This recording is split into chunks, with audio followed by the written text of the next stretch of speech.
Ya. Bueno, entonces arrancamos. Bueno, buenos días. Retomando la clase de ayer, habían resuelto con Rosana el ejercicio que estábamos viendo y habían visto, bueno, el informe y la tabla final y me comentaba Rosana que habían quedado por ahí dos cositas que no había podido alcanzar a indicarle. Una es las variables slack. Cada vez que uno tiene una variable slack, esta vale 2 y representa a la planta 1. Las unidades de las variables slack es la misma que las que tiene el lado derecho de la ecuación que representa. En este caso, como es la planta 1, serían 2 horas de planta, la slack serían 2 horas de planta 1 por semana. Y otra cosa son los precios sombras. Uno puede leer los precios sombras, que son los que representan las restricciones saturadas, ¿sí? La planta 2 tiene una slack de 0, por ende es un recurso saturado, y tiene un precio sombra de 1.5. ¿Qué unidades tiene ese 1.5? Las unidades de los precios sombras están dadas, se acuerdan que por definición era lo que variaba Z en función de variar el lado derecho de la restricción. Por ende, los precios sombras siempre tienen la unidad monetaria que tenga Z, en este caso pesos, sobre la unidad del recurso que estamos variando. En este caso, serían las horas de la planta 2. Por ende, en este caso serían pesos por unidad, pesos por horas de planta 2. Y lo mismo pasaría para la planta 3. Este precio sombra o precio dual tendría como unidad pesos, que es la unidad en la que está medida Z, miles de pesos, que es la unidad en la que está medida Z, sobre horas de la planta 3. Bueno, finalizando con esto, vamos a pasar a algunas situaciones especiales que se pueden presentar cuando uno está resolviendo el lindo a través de las tablas que va iterando el programa. Y no lo vamos nosotros fundamentalmente a ver porque lo va a hacer el SOS, pero igual los vamos a comentar. El primer caso es qué pasa cuando tengo que decidir cuál es la variable que sale y hay un empate, ¿sí?, en los coeficientes de dos variables. En este caso tengo 2 menos 2. Es indistinto que entre una u otra a la base y que siga el proceso. El otro caso es un caso que se llama solución degenerada y se presenta cuando hay que decidir, si yo tengo la variable que entra en base, hay que decidir cuál es la variable que sale de la base. Entonces yo hacía los b sub i sobre el cociente entre los b sub i y el valor que figura en la columna de la variable que entra en base. En este caso 4 dividido 2 es 2 y 6 dividido 3 es 2. Entonces ahí hay que decidir cuál es la variable que sale. Se puede decir en general que puede ser cualquiera, pero también se me puede presentar el caso porque cuando uno trabaja con el simple, trabaja con las soluciones básicas factibles en los vértices. Y por ese vértice, en este caso que hay dos variables, pasan dos restricciones, pero si yo tuviese n variables, pasarían n restricciones por ese punto. Entonces, el tema ahí es que me puede ocurrir que cada vez que yo hago una iteración, vaya de una recta a otra y el punto solución no me cambie, ¿sí? Y se llama de solución degenerada porque puede ocurrir que en la solución final o en la tabla final haya una variable, ¿sí?, o en las tablas intermedias haya una variable que esté en base y que valga 0. Por eso es el caso de solución degenerada. Y este sí es el caso que habíamos visto desde el punto de vista gráfico, que es el de polígono abierto, ¿sí? Cuando quiero trasladar Z y no encuentro un punto óptimo. Eso se da en el programa, y si llega a ocurrir por estar mal formulado el modelo, lo que me va a decir el programa es que no hay una solución factible. Y eso se da cuando yo quiero ver cuál es la variable que sale de la base y no encuentro ningún cociente positivo, como es en este caso. 4 dividido 0 es indeterminado, 6 dividido menos 3 es menos 2, y 3 dividido menos 1,5 es menos 2. O sea que todos los cocientes son negativos o indeterminados. Entonces el método se corta y no encuentra cómo hacer que una variable salga de la base, entonces automáticamente el programa larga un cartel de solución infactible. Y la cuarta situación especial, que es de las más usadas, es el caso de soluciones óptimas múltiples. ¿Cómo sabemos en la tabla final de un simple si la solución es única o puede haber más de una solución? En este caso yo tengo la base, dijimos que las variables que están en base tienen que tener un 0 en la fila de z, o su precio, en el caso de C2, su precio sombra es 0, porque ya está en base. X1 también tiene un 0 porque está en base, y X2 tiene un 0 porque está en base. Las variables no básicas, en este caso, ¿cuáles serían? S1 y S3. Tenemos a S3, ¿sí? Tiene un valor positivo, y S1 que no está en base debiera tener un valor positivo. Pero ¿qué pasa? S1 que no está en base tiene un valor 0. Si nosotros tomamos esto como el precio sombra, podríamos decir que si S1 entra a la base, ¿sí? Esto me dice lo que varía Z, y Z no estaría variando porque aquí hay un 0.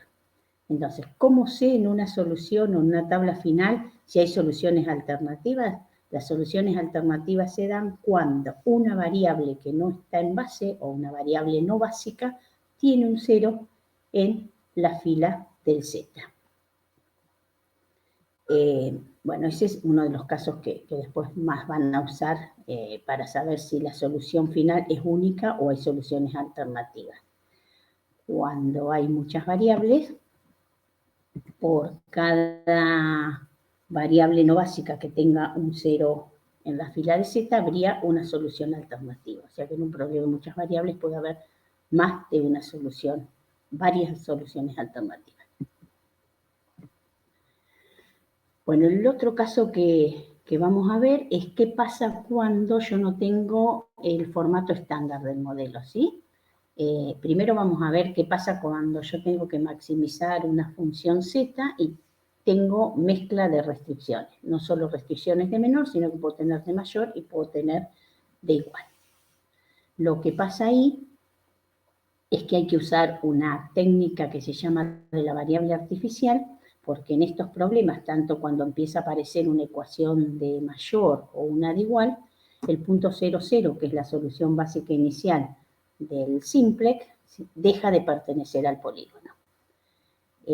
Si tomamos este caso, donde lo que hemos hecho es poner la capacidad de la planta 3, que hay que usarla a pleno, entonces las 18 horas disponibles hay que utilizarlas todas, ponemos una ecuación de igual, y agregamos otra restricción donde las horas de la planta 1 que hay que utilizar tienen que ser como mínimas 2, ¿sí? Tenía 4 disponibles, o sea, y ahora digo que de esas 4, 2 mínimo hay que usar, ¿sí?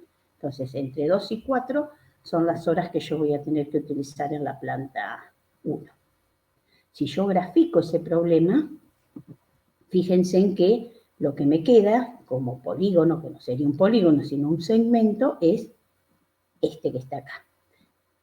Si esto es un segmento, el 0,0 no está incluido. Entonces, ¿qué es lo que hace la metodología? Se crea un problema ficticio donde toma este segmento y se crea todo este polígono ficticio que está acá para hacer un problema ficticio que incluye el 0,0, que es el punto de partida del simple. Para que eso ocurra, hay que hacer un arreglo de ecuaciones. teníamos la ecuación Z se mantiene tal cual, la planta 1 también es una ecuación de menor, agrega una variable slack, la planta 2 también es una ecuación de menor igual, agrega una variable slack, perdón. La planta 3, como está en el igual, no necesita variable slack porque ya está en la igualdad, pero sí lo que agregan las ecuaciones de igual es una variable artificial, que vamos a llamarla B, en este caso B1. Y las ecuaciones de mayor o igual lo que hacen es restar una variable que se llama variable surplus. Después vamos a ver por qué. El programa las pone todas como slack, pero para distinguirlas vamos a decir que esto es una surplus. Resta una variable surplus y suma una variable artificial. Este sería el problema artificial que ahora tiene muchas más variables que antes. ¿Sí? Tengo las variables de decisión reales, tengo Z, tengo las variables slack, la variable surplus y todas las variables artificiales. Es un problema mucho más grande. Pero si es un problema artificial que yo voy a resolver, debiera tener una función objetivo ese problema artificial, porque Z es la función objetivo del problema real. Entonces, tengo que crear esa función objetivo artificial que la voy a agregar aquí como una fila 5. ¿Y cuál va a ser mi función? Tratar de que esa función objetivo artificial se haga 0. Cuando esa función objetivo artificial yo la minimice y se haga 0, voy a haber alcanzado un punto de solución básica inicial del problema real. ¿Sí? O sea que si volvemos para aquí, lo que hace es utilizar esa metodología para partir del 0, 0, ir moviéndose por las aristas, ¿sí? Tomando algún sentido, vamos a suponer que toma este sentido, se mueve por esta arista, después se va a mover por esta arista, y cuando llegue a este punto, habrá alcanzado la solución básica inicial del problema real. ¿Sí? En este momento es cuando la FOA o función objetivo artificial tiene que hacerse 0. Entonces, mi objetivo es primero minimizar esa función FOA. ¿Cómo se construye esa FOA? Se construye como la suma de todas las B sub I, la sumatoria de todas las B sub I. En este caso tengo B1 y B2, las despejo de sus ecuaciones respectivas. Voy a minimizar esa función FOA que la voy a llamar B chica, que va a ser B1 más B2, sumo las dos ecuaciones y llego a esta función FOA. Ahora, el simple no minimiza, maximiza, dijimos. Entonces, minimizar B va a ser lo mismo que maximizar menos B. Entonces, vamos a, si yo tenía que B era igual a todo esto, multiplico la ecuación por menos 1 y la arreglo de manera tal que le quede un término independiente. Y esto va a ser mi ecuación 5 del problema. Entonces, voy a tener el problema original con las 4 restricciones más esta función objetivo artificial. Todo ese sistema de Z más las restricciones más la función objetivo artificial van a ir a una tabla que va a tener la misma estructura que ya vimos. ¿Por qué? Porque si volvemos al sistema de ecuaciones, fíjense en que si P1 y P2 son 0, ¿sí? Va a estar en base S1, va a estar en base S2, va a estar en base B1, que va a tener un valor, y en esta ecuación, ¿quién va a estar en base? Va a estar en base B2, porque es la que tiene el 1, ¿sí? Y la que me va a servir para el vector unidad. S4 no tiene el vector unidad, porque esto sería un menos 1. Entonces, volviendo, copio las 5 ecuaciones. Z va a estar acá, que va a ser la función objetivo real del problema. S1 que dijimos que iba a estar en base, S2, B1, B2. Y menos B, que es la función que yo quiero maximizar, que es la artificial.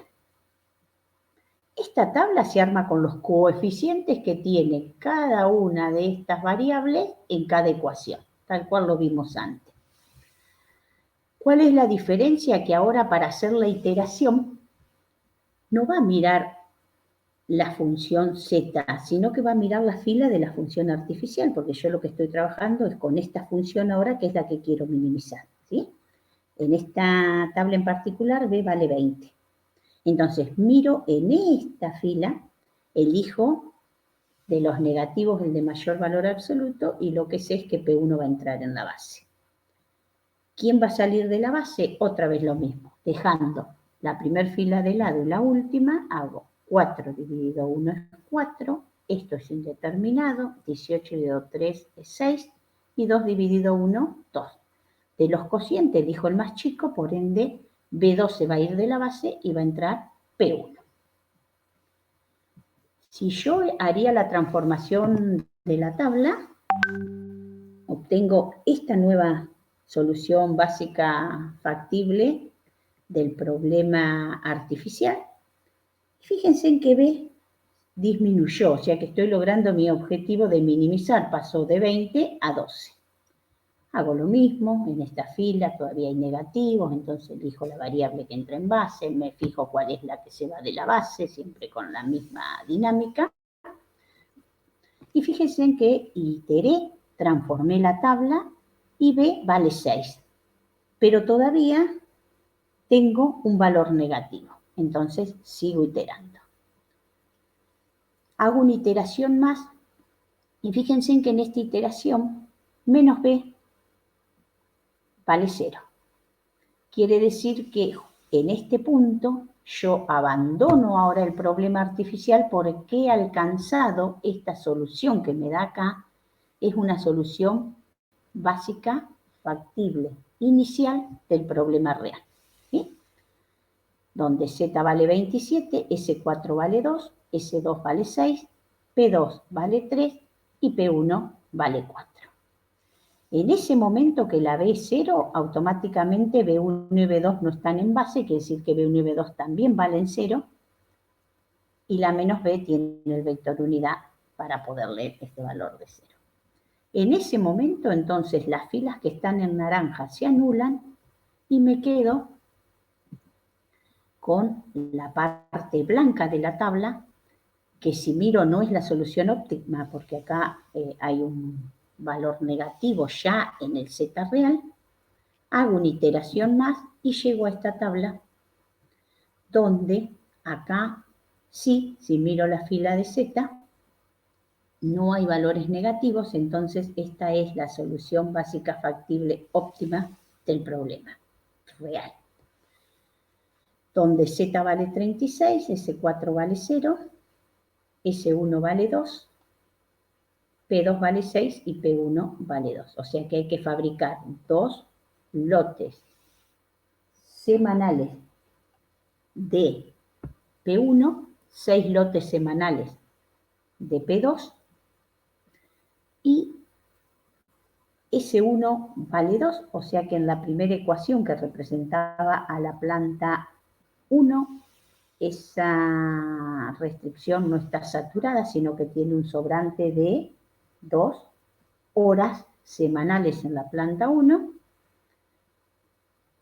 S4, fíjense en que esto es un caso de solución degenerada porque está S4 en la base con un valor especial de 0. S4 vale 0. ¿Qué significa que S4 valga 0? S4 estaba en la ecuación de mayor o igual.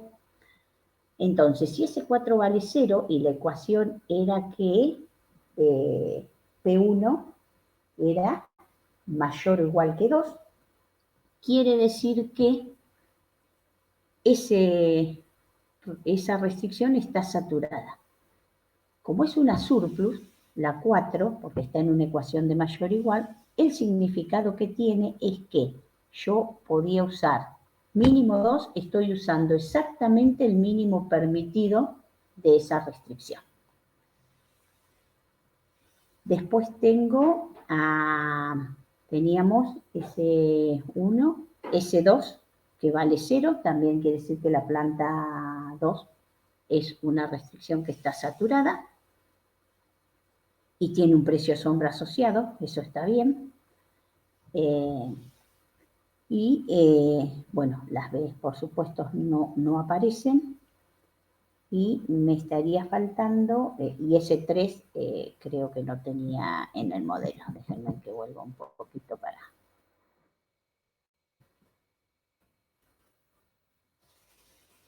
ver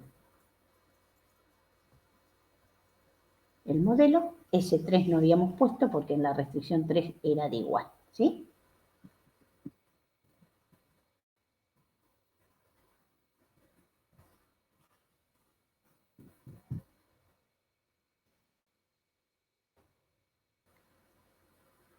Vamos a ver, ¿es solución única al problema? Miremos. P1 tiene un 0, P2 tiene un 0, S1 tiene un 0 y S4 tiene un 0. La única variable que no está en base es S2 y S2 tiene un valor de precio sombra. Por ende, es un problema con solución única.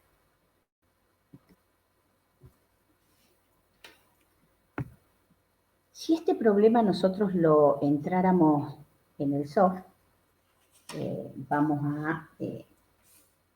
a ver que... Voy a anotar un cachito las ecuaciones para poder entrar el problema en el soft y poder ver esa solución que tenemos ahí.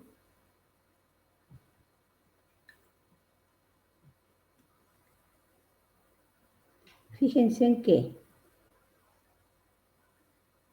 podemos ir al soft, así reforzamos. Escribimos el problema y después vemos la solución. Vamos a maximizar 3P1 más 5P2 sujeta a las restricciones. P1 menor o igual que 4, 2, P2 menor o igual que 12, 3, P1 más 2, P2 igual a 18 y P1 mayor o igual que 2. Vamos a resolver directamente el problema. Yo no le voy a pedir rango de sensibilidad. Lo vamos a dejar para la próxima. Y sí, lo que voy a poner es ver el problema en forma vertical.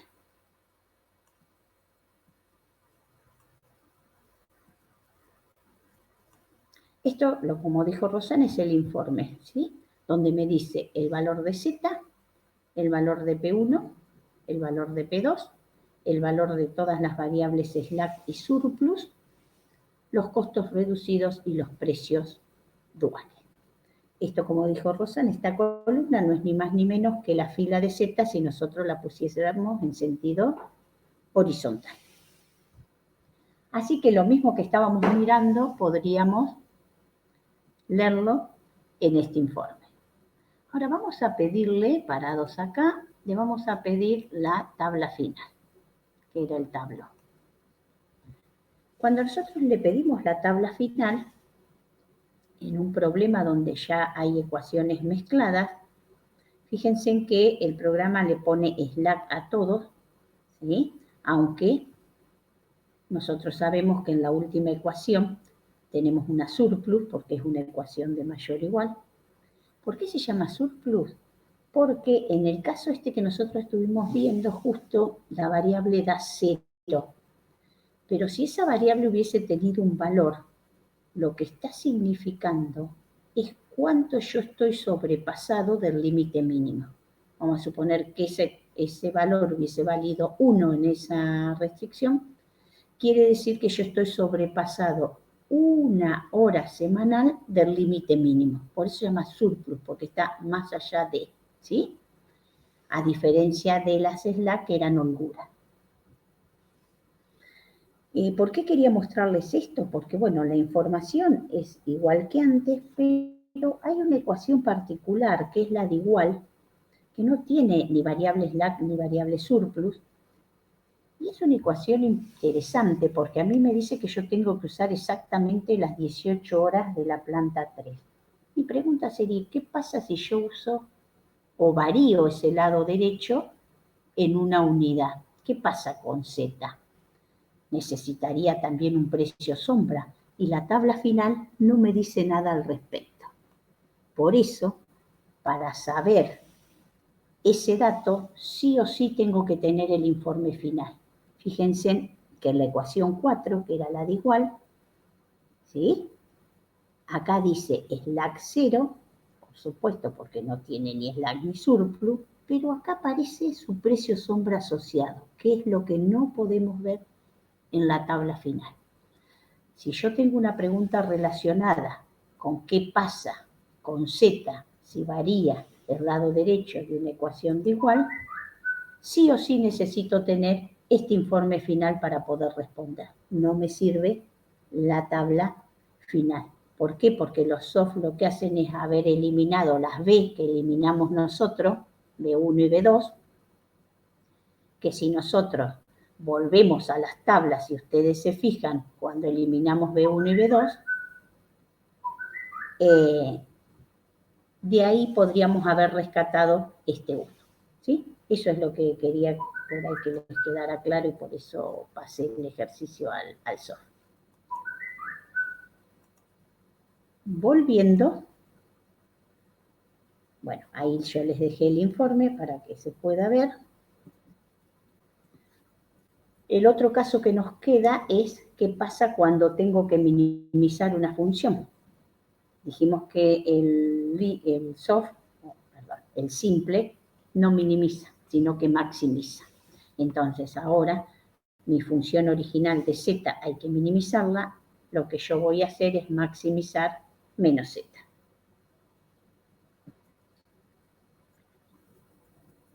Si yo tengo ese problema, donde tengo la misma función objetivo, tengo la misma situación para la planta 1, tengo 4 horas disponibles, la misma situación para la planta 2, pero lo que hemos modificado es que la planta 3 tiene mínimo de capacidad 18. De 18 hacia arriba yo puedo usar la capacidad que sea necesaria para obtener el punto óptimo. Y admítanme que en vez de maximizar la ganancia, la vamos a minimizar, ¿sí? Para tomar el mismo problema. Entonces, si yo represento gráficamente ese problema, que después ustedes lo pueden hacer, obtengo este triángulo que está en naranja. ¿Qué me pasa? Si este es el polígono de soluciones factibles, el 0, 0 no está incluido. Entonces, necesito crearme otra vez un problema artificial. Un problema artificial que va a incluir este triangulito más toda esta parte que está marcada acá, o que estoy marcando, perdón, ¿sí? Que se va a mover por estas aristas. Salgo del 0, 0 hasta aquí, vengo hasta acá, bajo. O sea que lo que me estaría quedando como problema artificial sería ese rectángulo, ¿sí? ¿Y para qué voy a usar ese problema artificial? Para partir del 0, 0, que va a ser la solución básica, factible, inicial del problema artificial, y me voy a ir moviendo hacia un lado o hacia otro, vamos a suponer que nos movemos por acá, hasta acá, y en ese punto alcancé una solución básica, factible, inicial del problema real. Entonces, en este punto tiene que hacer que la función objetivo artificial se haga 0. Solo es un puente para alcanzar una solución básica, factible, inicial del problema real, ¿sí? Porque el problema real no me incluye el 0, 0. Entonces, es muy similar a la anterior con la diferencia que yo a su vez tengo que minimizar menos z.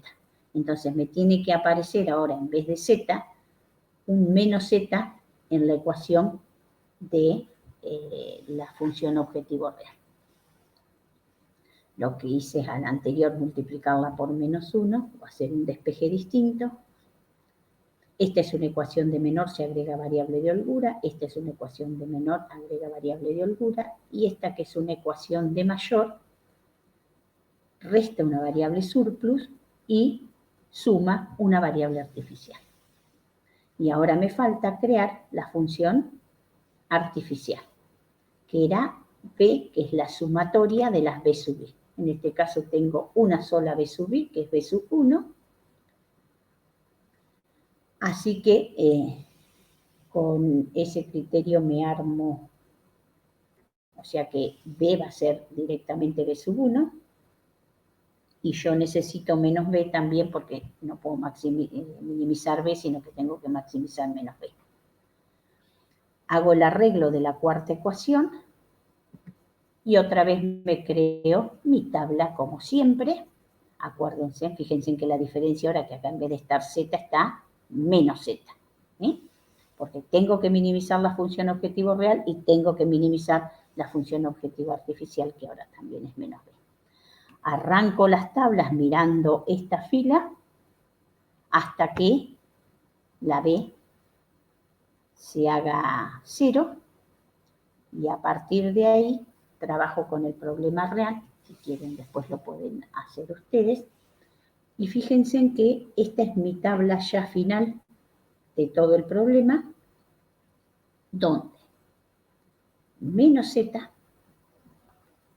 vale menos 27, o sea que z vale 27 en el punto mínimo, P1 vale 4, o sea, tengo que fabricar 4 lotes semanales de P1, P2 vale 3, tengo que fabricar 3 lotes semanales de producto 2, S2 está en base y vale 6, o sea que yo tengo 6, si S2 es una variable de holgura porque estaba en la ecuación 2, que era la planta 2, tengo un sobrante de 6 horas semanales en la planta 2. Como tengo un sobrante, no puede tener precio sombra, por supuesto, porque si está en base, acá tiene que tener un 0. P1 está en base, tiene un 0, P2 está en base, tiene un 0. Me faltaría S1, que es una variable no básica, o sea que si S1 es no básica, quiere decir que vale 0 y que la restricción 1 está saturada, o sea que la planta 1 utilizó exactamente sus 4 horas, y tiene que tener asociado un precio sombra. Dicen que acá hay valores negativos por el hecho de que acá estamos trabajando menos z.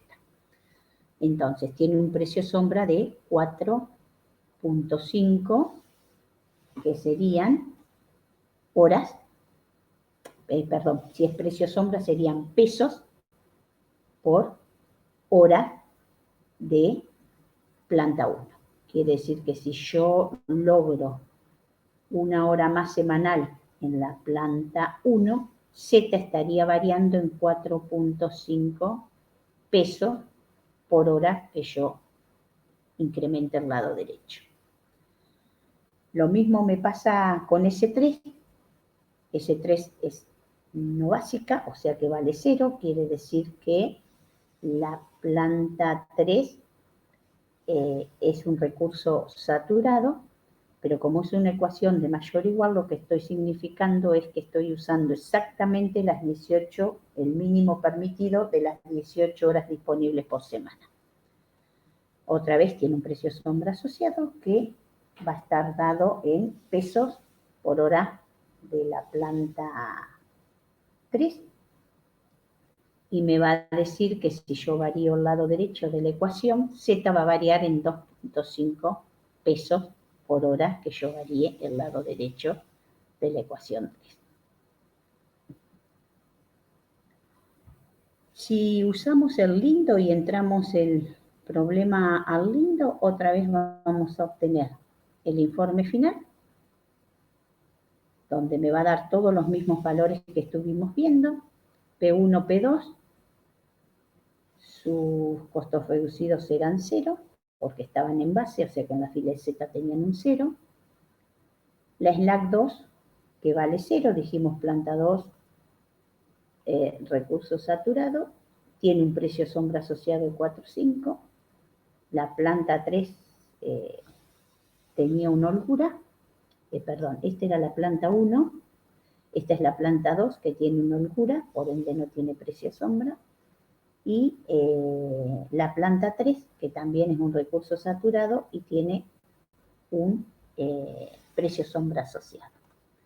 Después vamos a ver, y esto creo que Rosana lo comentó sobre el final de la otra clase, por qué algunos aparecen con signos positivos y otros con signo negativo, porque Z varía y lo que todavía no hemos visto es, depende el caso que estemos viendo y el tipo de ecuación que tengamos, Z puede variar en más o menos, bueno, lo vamos a ver con el análisis de sensibilidad. Y acá me aparece la tabla. En la tabla sí yo no tengo ningún indicio, los números que aparecen acá son positivos con los precios sombras, así que no tengo este indicio que me da el informe final.